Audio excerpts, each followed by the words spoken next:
Hi, my name is Dennis Seary. I am Executive Director and founder of the New York City Independent Film Festival, Independent in Spirit, International at Heart, and this is the New York City Independent Film Festival Meet the Filmmakers podcast. Join us while we meet this year's filmmakers. Thank you. Bye-bye.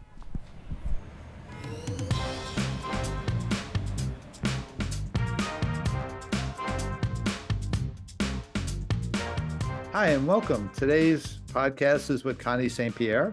Welcome. Thank you for joining us, and tell us who you are and a little bit about you.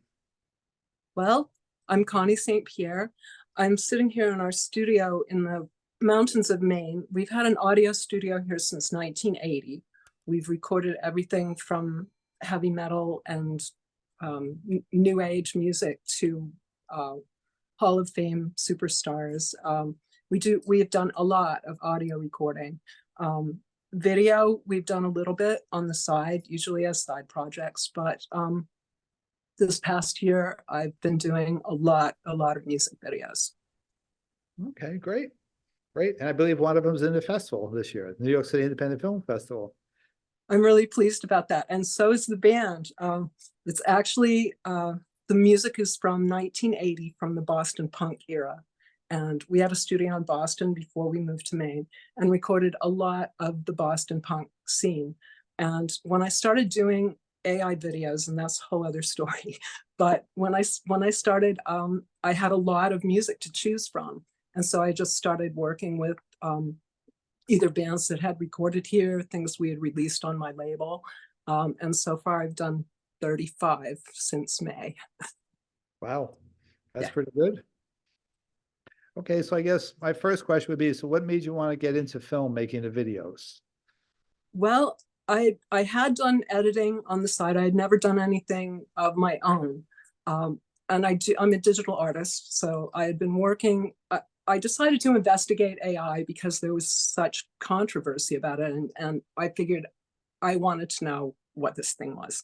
So I started doing a lot of stills in AI, various interfaces, mostly Stable Diffusion. And someone in the group said, does anyone have video chops that they could enter this Peter Gabriel thing? And I thought, Peter Gabriel thing? Boy, I used to like him. So I investigated, and what he was doing was a thing called Diffuse Together. And he was looking for Stable Diffusion video artists to do videos for some of his songs. It was a competition, and the top 3 would get $10,000, a super duper computer, and their video would be shown on his tour. And I thought, I could do that. Not ever having done it, of course. So I went and looked and figured out which software I could use and which things with Stable Diffusion that I had used before that I could try. So I blame Peter Gabriel entirely. It's all his fault. It's his fault. Okay, cool. All right, so I guess you answered also that my next question is, how long have you been doing this? But you already answered that, about a year, you're saying? Pretty much, I had been doing Stable Diffusion stills since about January of last year. And in May of last year, that was the competition. So I started with the best. I started doing videos to Peter Gabriel's music. And out of in the entire world, there were only 163 people who entered.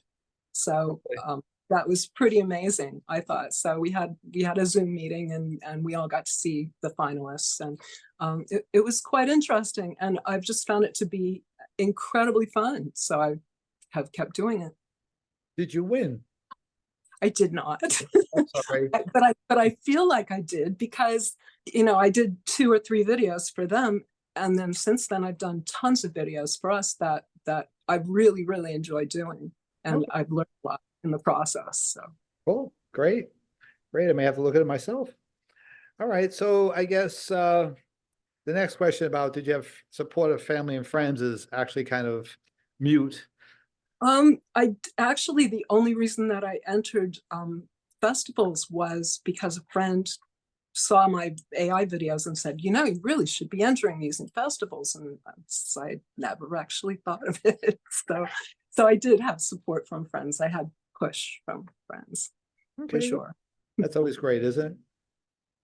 Definitely. And the bands, once I started doing some of the bands that we had worked with, I had them saying to me, I really always liked that song. Could you do that one? So yeah, it's been good. Okay, my next question, because I'm doing these all around the world and people are not in such great positions as you. Do you have a group of filmmakers that's your tribe? That There there is a main film group, and I had been just sort of watching from the sidelines for quite a while, and it's something that I'm planning to get more involved in. And there is a main film festival. I sort of know who the people are, but not anything that I'm involved with right now. Although in this little town that I live in, there's a wonderful art scene.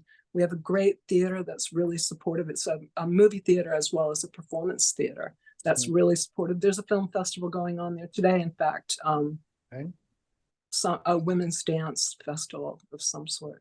So There's a tribe, you're just on the edges of it. You're not quite there yet. well, I in the community here, I actually do sound at the theater sometimes when they have live performances, and we'll be doing video for a project this fall. So yeah, there's a growing scene. We're in the hinterlands, there's only 1,200 people in our little town, but on the weekends it swells to 10,000 because we have the ski area nearby. So yeah, there's a really good creative economy starting up here. Okay, good. I guess you'll also answer my next question is, what made you decide to make this film? This particular one, the band asked me, the surviving members of the band. I had done one for one of their songs called Takedo Road. It's on an album that they recorded for just to get copyrights for their songs in 1980. I released it on my indie label in 90 or 91. And when they saw the first video that I did, they were like, "We've always loved Metal Men. Can you do Metal Men?" I thought, yeah, that would be really fun. And so once I generated one of the still images of the Metal Man, then it was all over. It was all good. That's great. All right, sounds like you're having fun. My next I am. question, that's good. My next question is, what was the hardest part of making this movie? Not having a fast enough computer. You need a burning computer, huh? Yeah, I could definitely use a faster computer. The one that I have, when I would do certain effects, it just didn't have enough processing speed to render them in real time. So I'd have to, just I'd have to render the whole thing, watch it, make notes, decide, and go back. But when you get complicated things, I guess even the fastest computer could bog down. Yep. And what was the most fun part? All of it. I think Sounds like you're enjoying it. definitely. It's once I had the initial image, then it was super fun to make all the additional images and then to figure out how to put them together and animate them. So I never ever in a million years would have thought I'd be doing film animation. My next question is, are you happy with the final product? But it sounds like you are. I am, yeah. I'm very happy. I was at the point where if I wanted any little tiny thing changed, I could do it because it's really just, me and my computer. So. All right. When you usually finish a project, do you always sit there and go, "Oh, I'm going to tweak it more," or do you have learned to just like let it go? I'm done with that one. Next. I sleep on it. I sleep on it for sure, and then watch it again. And if there is a little thing, I'll fix it because I know that it will drive me crazy forever if I don't fix it. And I have a couple of albums that I released that there's one song where there's one little section that I should have done it over. So I always think of that. It's like, okay, is there anything at all? Before I send my child out into the world, he's going to be perfect. I'm going to wipe his face. Okay, that's cool. All right. So in the indie world, in the indie film world, which you're obviously just entering in a way, you've always been in the indie music world. what would you consider success? Like, we're not buying mansions on what we're doing in the indie film world. What would you consider success? Same as with music. If I create something and I think I'm happy with it and it's what I really wanted to make, then I consider that successful. I'm not looking to be like hugely famous or hugely rich from this, and it's a good thing. So, we've done this with music since 1978 was when we started with music. So there are ups and downs, and success is just sticking with it and doing something you love and doing it in a way that you consider to be the best that you can. That's good. I like that. All right. And if somebody came to you and said, "Hi, I'm thinking about being an indie filmmaker," what would be your conversation? What would be your suggestion? Absolutely do it. No question. If you want to do it, try it. And then if you love it, keep doing it. And you'll always wish you had tried it if you don't. Really. Well, that's it for my questions. I mean, is there anything you want to say? Any comments? Thank you so much for including me. This is really fun, and I'm planning on coming to New York. So Great. It'll be great to meet you. We'll see.